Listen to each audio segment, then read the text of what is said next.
बेवफाई की खूनी इबारत। कैरोल उर्फ पिंकी मिस्किटा और जिको मिस्किटा एक दूसरे को न सिर्फ दिलोजान से प्यार करते थे, बल्कि शादी भी करना चाहते थे। महाराष्ट्र में मुंबई से अहमदाबाद की ओर जाने वाले हाईवे पर एक शहर है पालघर। पालघर में एक इलाका है मनो। इसी इलाके में 3 फरवरी 2022 की शाम के करीब 5:30 बजे वाघोबा के रहने वाले नामदेव ने हाईवे के करीब से गुजरने वाले नाले में 2 बड़े पाइप के बीचों बीच एक इंसान की लाश फंसी देखी। वह लाश बुरी तरह सड़ चुकी थी। उससे तेज दुर्गंध आ रही थी।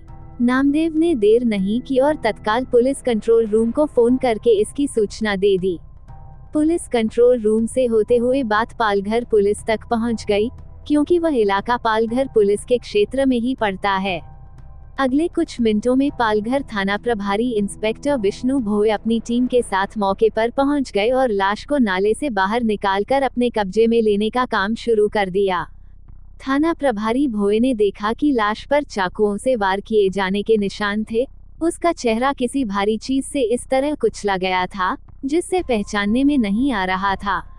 वैसे भी चेहरे समेत जिस्म का एक बड़ा हिस्सा मछली और दूसरे जलीय जीव कुतर चुके थे, लेकिन कदकाठी व पहनावे से लग रहा था कि मरने वाली एक नौजवान युवती होगी।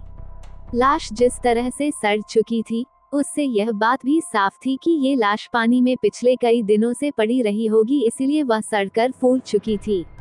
लाश के बारे में जानकारी पाकर इलाके की एसडीपीओ नीता पाडवी भी मौके पर पहुंच गईं।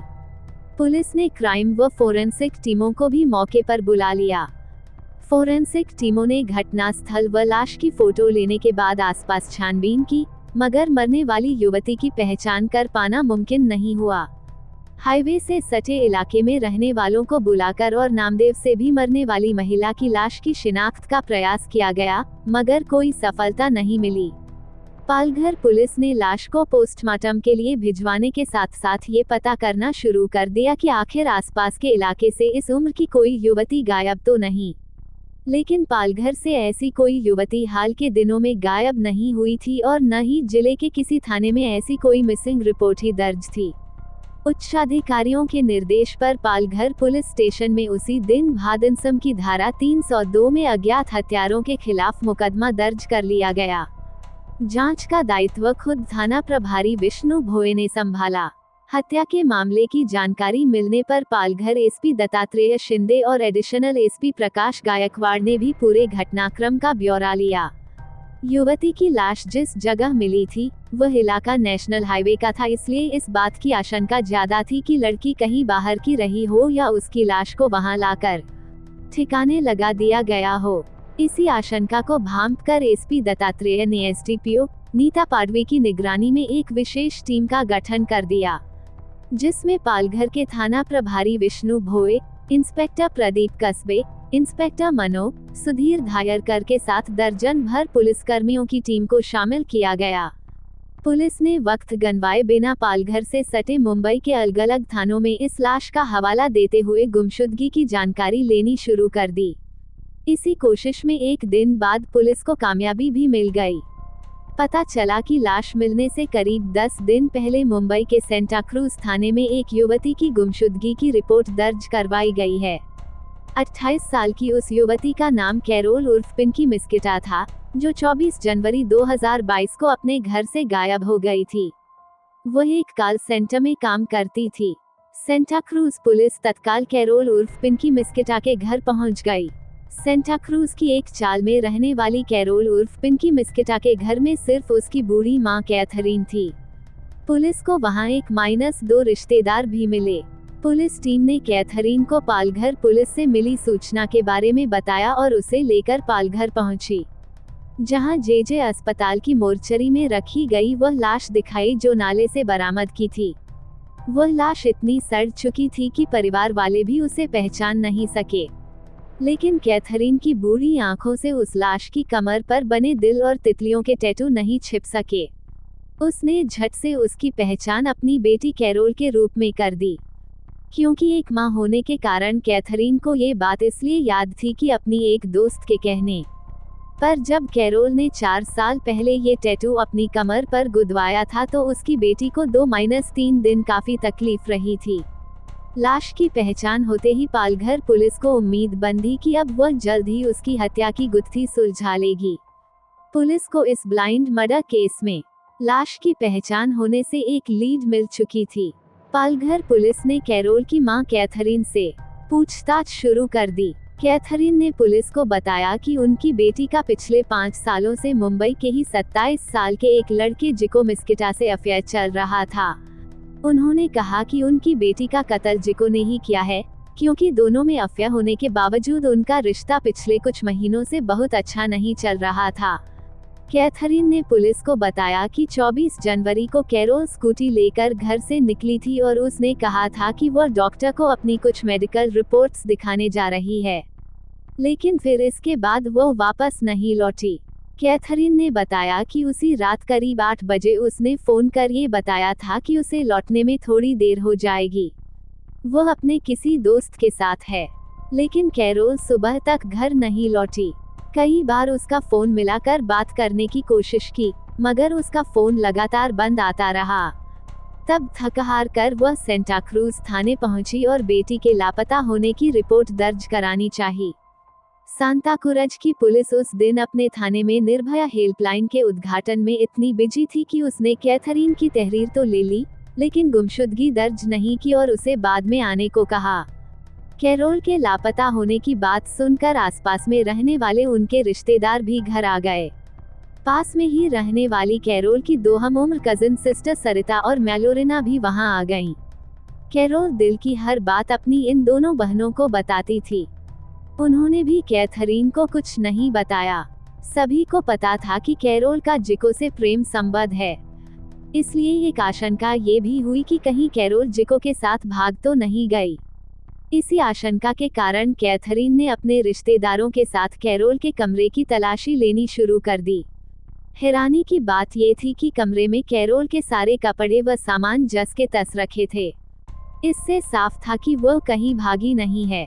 लेकिन कमरे की तलाशी लेते हुए अचानक कैथरीन को एक डायरी में रखा 2 पन्ने का एक पत्र मिला, जो शायद 1-2 दिन पहले कैरोल ने जिको को लिखा था, मगर वह उसे शायद अभी दे नहीं पाई थी। पत्र पढ़ते ही कैथरीन तथा सभी रिश्तेदारों के सामने कई बातें साफ हो गईं। परिवार समझ गया कि हो न हो कैरोल के लापता होने की वजह जिको ही है। कैथरीन समझ गई कि पुलिस आसानी से बेटी की गुमशुदगी दर्ज नहीं करेगी, इसलिए वह अपने कुछ रिश्तेदारों व इलाके की जानी-मानी सामाजिक कार्यकर्ता और एक एनजीओ की संचालिका अनीता शेट्टी को लेकर सेंटा क्रूज थाने पहुंच गई। अनीता शेट्टी ने थाने पहुंचने से पहले ही ऊंची पहुंच रखने वाले अपने जानकारों से उच्चाधिकारियों को फोन करवा दिया था। इसलिए कैथरीन की शिकायत के बाद सेंटा क्रूज थाने के सीनियर इंस्पेक्टर नागेश्वर गनोरे ने कैरोल की गुमशुदगी दर्ज कर ली। जब कैथरीन ने शक जताया कि उन्हें अपनी बेटी के लापता होने में उसके प्रेमी जिको पर शक है, तो इंस्पेक्टर नागेश्वर ने उसका कारण पूछा। जवाब में कैथरीन ने वह पत्र उन्हें सौंप दिया जो कैरोल ने जिको को देने के लिए लिखा था। इस पत्र में जिको की बेवफाई के बारे में लिखा था, लिहाजा इंस्पेक्टर नागेश्वर गनोरे ने पुलिस की एक टीम को भेजकर विले पार्ले में रहने वाले जिको को पूछताछ के लिए बुलवा लिया। लेकिन जिको से पूछताछ में कुछ ज्यादा हासिल नहीं हो सका, लिहाजा उसे क्लीन चिट देकर छोड़ दिया गया। पुलिस का रवैया कमोबेश वैसा ही रहा जैसा हेल्पलाइन की शुरुआत होने से पहले था। कैथरीन लगभग हर रोज अपनी बेटी के मिलने की उम्मीद में थाने जाती, लेकिन शाम को खाली हाथ लौट आती। इसी तरह करीब 10 दिन बीत गए, लेकिन जब सेंटा क्रूज पुलिस को पालघर पुलिस से पता चला कि पालघर में एक लड़की की लाश मिली है, तो सेंटा क्रूज पुलिस कैथरीन को लेकर जेजे अस्पताल पहुंची, जहां कैथरीन ने लाश की शिनाख्त अपनी बेटी के रूप में की। चूंकि पालघर पुलिस को पता चल चुका था कि सेंटा क्रूज पुलिस जिको से कब की पूछताछ कर उसे क्लीन चिट दे चुकी है, तब ऐसे में पालघर पुलिस ने जिको पर हाथ डालने से पहले अपने तौर पर थोड़ी और तफ्तीश करने का फैसला किया। इस मामले की जांच के लिए गठित की गई विशेष टीम ने सबसे पहले अहमदाबाद मुंबई हाईवे पर मौका वारदात के आसपास लगे सीसीटीवी कैमरों की फुटेज चेक करनी शुरू की। दूसरी तरफ कैरोल के घर वालों से थोड़ी और पूछताछ करके कुछ नई जानकारी हासिल की गई और कैरोल के मोबाइल नंबर हासिल किया। कैरोल की लाश पुलिस को जिस स्थान पर मिली थी, वहां आसपास तो कोई ऐसी जगह नहीं थी जहां सीसीटीवी कैमरे लगे हों, लेकिन वहां से आधा किलोमीटर दूर कैरोल के घर जाने वाले रास्ते पर मार्केट एरिया शुरू होता है। पालघर पुलिस ने वहां मुख्य मार्ग पर लगे 1 किलोमीटर तक के सभी सीसीटीवी कैमरों की 24 व 25 जनवरी की फुटेज खंगालनी शुरू कर दी। पुलिस टीम की ये कोशिश रंग लाई, क्योंकि काफी मेहनत के बाद पुलिस को कुछ कैमरों से कुछ काम के सीसीटीवी फुटेज हाथ लगे। इत्तफाक से उसमें कैरोल जिको के साथ मौका वारदात की तरफ जाती हुई दिखाई दे रही थी।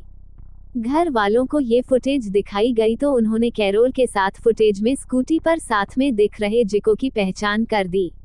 दिलचस्प बात ये थी कि सभी कैमरों की फुटेज में बुलेट मोटरसाइकिल पर सवार एक शख्स लगातार स्कूटी के समीप चलता दिख रहा था, मानो वह उन दोनों को फॉलो कर रहा हो।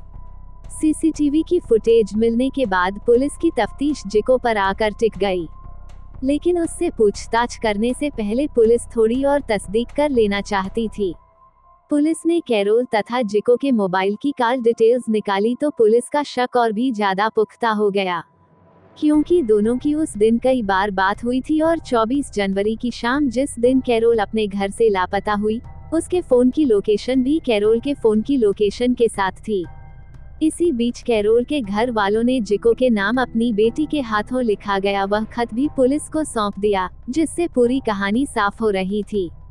कैरोल के हाथों जिको के नाम लिखा वह खत पुलिस के लिए एक बड़ा क्लू और एक एविडेंस बन गया, क्योंकि इससे पता चला कि कैरोल और जिको के रिश्ते में कुछ ठीक नहीं चल रहा था। अब पालघर थाने के जांच अधिकारी विष्णु भोए ने जिको को हिरासत में लेने का फैसला कर लिया। पुलिस टीम जिको को विले पार्ले से लेकर पालघर आ गई। उससे पूछताछ शुरू हो गई। जब उसे वारदात वाले दिन की पालघर के मार्केट एरिया की सीसीटीवी फुटेज व उसके तो थोड़ी ही लाहवाली के बाद वह निरुत्तर हो गया और उसने अपना जुर्म कबूल कर लिया। पुलिस के सामने जिको ने जो कहानी सुनाई वह रोंगटे खड़े करने वाली थी। उसने पुलिस को बताया कि वह कैरोल से पीछा छुड़ाना चाहता था, इसलिए उसने उसकी हत्या का भयानक काम किया। विले पार्ले निवासी जिको मिस्किटा 27 और कैरोल उर्फ पिंकी मिस्किटा 28 के बीच 2017 से दोस्ती व प्रेम संबंध थे। कैरोल के पिता की बचपन में ही मौत हो गई थी। एक प्राइवेट कंपनी में काम करने वाली कैरोल की विधवा मां की वह इकलौती औलाद थी। मां ने अपनी बेटी को कड़ी मेहनत करके पाला और अच्छी तालीम दिलाई। पिछले कई सालों से कैरोल एक कॉल सेंटर में नौकरी करती थी। 2017 में एक दोस्त के जरिए कैरोल की जान पहचान जिको मिस्किटा से हुई थी। जल्द ही दोनों की दोस्ती प्यार में बदल गई। चूंकि दोनों ही एक धर्म एक जाति के थे और हम उम्र भी, इसलिए दोनों ने साथ जीने मरने की कस्में खाईं। कुछ ही महीनों में कैरोल जिको से इतना प्यार करने लगी कि उसके बिना जीने की कल्पना से भी वह सिहर उठती। कैरोल ने अपनी मां और चचेरी बहन सरिता से भी जिको को मिलवा कर अपने मन की बात बता दी थी कि वे दोनों शादी करना चाहते हैं। दोनों के बीच आत्मीय रिश्ते कब जिस्मानी रिश्तों में बदल गए, पता ही नहीं चला। वक्त तेजी से गुजरता रहा। जिको पहले एक मल्टीनेशनल कंपनी में नौकरी करता था, लेकिन कोरोना महामारी के पहले दौर में जब लॉकडाउन लगा तो उसकी नौकरी चली गई। लिहाजा वह अपने पिता के कैटरिंग के कारोबार में उनका हाथ बटाने लगा। इधर कैरोल को जिको से प्रेम संबंधों में काफी वक्त गुजर चुका था, लिहाजा कैरोल ने उस पर दबाव डालना शुरू कर दिया कि वो उससे शादी करे। जिको ने जब ये बात अपने माता पिता को बताई तो उन्होंने कैरोल के साथ उसकी शादी करने से इनकार कर दिया, क्योंकि वह उसकी शादी एक अमीर परिवार में करना चाहते थे, जबकि कैरोल एक विधवा मां की साधारण परिवार की बेटी थी। परिवार की तरफ से कैरोल के रिजेक्ट करने के बाद जिको ने भी कैरोल से दूरी बनाकर उसे नजरअंदाज करना शुरू कर दिया, क्योंकि उसे लगने लगा था कि जिस रास्ते में जाना ही नहीं है तो उस पर आगे बढ़ने से क्या फायदा। इसी दौरान जिको की दोस्ती एक बड़े परिवार की लड़की कामिया परिवर्तित नाम से हो गई। जल्द ही दोनों गहरी मोहब्बत में डूब गए। इधर कैरोल को जिको के व्यवहार से लगने लगा कि शायद जिको उससे शादी नहीं करना चाहता, क्योंकि एक दो बार जब भी कैरोल ने घुमा फिरा कर जिको से शादी की बात करनी चाही तो उसने बात को ऐसा बदला कि शादी की बात आई गई हो गई। पिछले 1 साल से इसी बात को लेकर कैरोल बेहद उदास रहने लगी थी। क्रिसमस के त्योहार पर हर बार कैरोल अपनी बहन सरिता के साथ बड़े उत्साह से खरीदारी करती थी और बाहर खाने के लिए जाती थी। लेकिन इस बार क्रिसमस आने को था, इसके बावजूद कैरोल में न तो कोई उत्साह था और न ही वो खुश दिख रही थी। उसने कुछ दिनों से बाहर निकलना ही बंद कर दिया, ऐसा लगता था कि वो किसी बात से दुखी है। इधर कैरोल के सामने धीरे धीरे यह बात भी साफ हो गई कि जिको इन दिनों किसी दूसरी गर्लफ्रेंड के साथ रिलेशनशिप में है। इसके बाद तो उसके दिलो दिमाग में पूरी तरह उदासी भर गई। लेकिन कैरोल अपनी मोहब्बत को इतनी आसानी से नहीं खोना चाहती थी। लिहाजा उसने एक दिन जिको से साफ कह दिया कि अगर उसने उसके अलावा किसी दूसरी लड़की से शादी की तो वह उसके खिलाफ पुलिस में शिकायत कर देगी कि उसने शादी के नाम पर उसकी इज्जत से खिलवाड़ किया है। ये दबाव जब कैरोल की तरफ से जिको पर लगातार बनने लगा तो वह परेशान हो उठा। उसे अब कैरोल अपने जी का जंजाल लगने लगी। दरअसल न चाहते हुए भी जिको को दबाव में आकर कैरोल से मुलाकात करनी पड़ती थी। जब उसके पास जॉब थी तो वह कैरोल के ऊपर दिल खोलकर पैसा खर्च करता था। लेकिन इन दिनों बेरोजगार होने के कारण उसकी जेब खाली रहती थी और कैरोल फैशन परस्त तथा दिल खोलकर पैसा खर्च करने की आदी हो चुकी थी। वैसे भी अब जिको की जिंदगी में कैरोल का कोई महत्व नहीं रह गया था। ऐसे में मिले मुलाकात के दौरान जब कैरोल उससे महंगी फरमाइशें करती तो वह कुढ़कर रह जाता। जिको ने कई बार कैरोल को अपनी बेरोजगारी की मजबूरी भी समझाई, लेकिन वह कुछ समझने के लिए तैयार नहीं थी। उसकी इस आदत से जिको तंग आ चुका था। लिहाजा जिको ने कुछ दिन पहले कैरोल की हत्या करके उससे छुटकारा पाने का मन बना लिया। इसी के तहत उसने एक साजिश रची।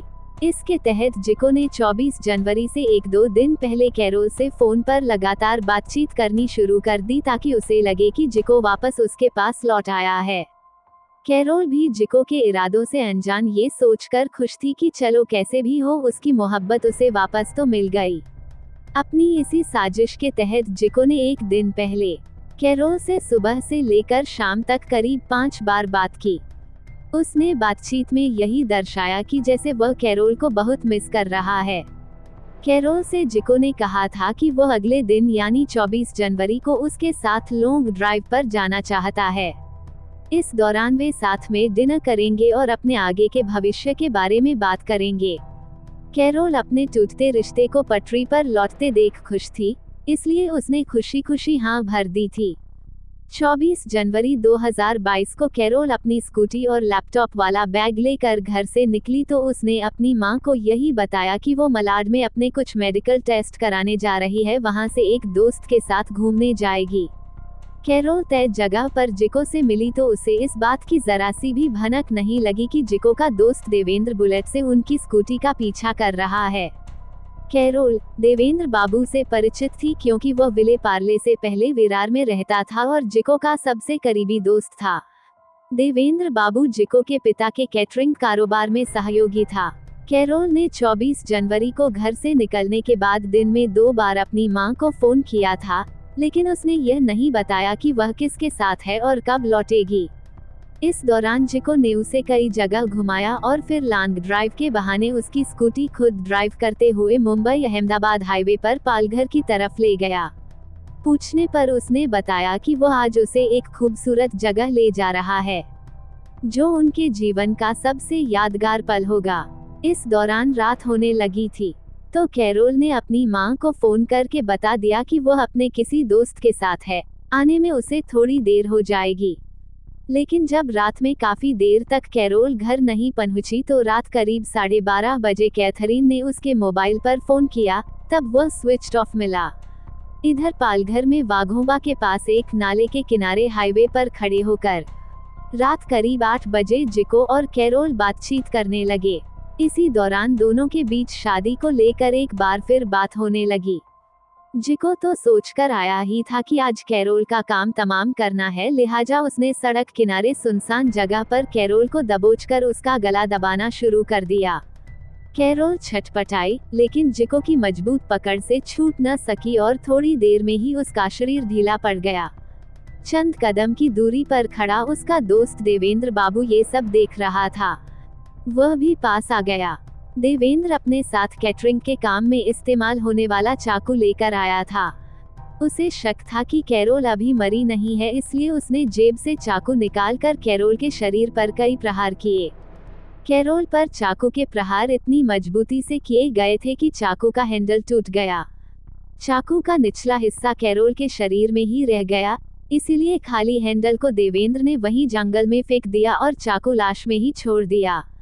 जब यकीन हो गया कि वह मर चुकी है तो उसने पास में ही पड़ा एक बड़ा सा पत्थर उठाकर कैरोल के चेहरे पर कई वार किए ताकि कोई उसे पहचान न सके। इसके बाद दोनों ने मिलकर कैरोल के शव को उठाकर नाले में फेंक दिया। कैरोल की हत्या करने के बाद जिको व देवेंद्र ने उसका मोबाइल फोन स्विच ऑफ कर दिया। उसका मोबाइल, लैपटॉप तथा स्कूटी लेकर देवेंद्र चला गया और देवेंद्र की बुलेट लेकर जिको अपने घर चला गया।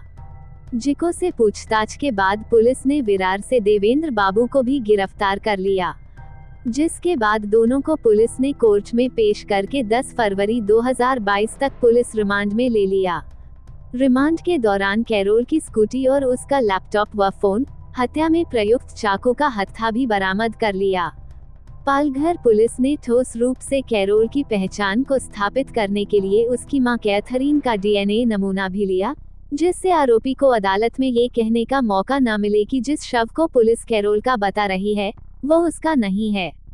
इधर हत्याकांड का खुलासा होने के बाद जब सेंटा क्रूज पुलिस की लापरवाही की बात सामने आई तो कैरोल के परिवार तथा सांताक्रूज इलाके में रहने वाले लोगों ने पुलिस की लापरवाही तथा जिको व उसके साथी को कड़ी सजा देने की मांग करते हुए एक कैंडल मार्च भी निकाला।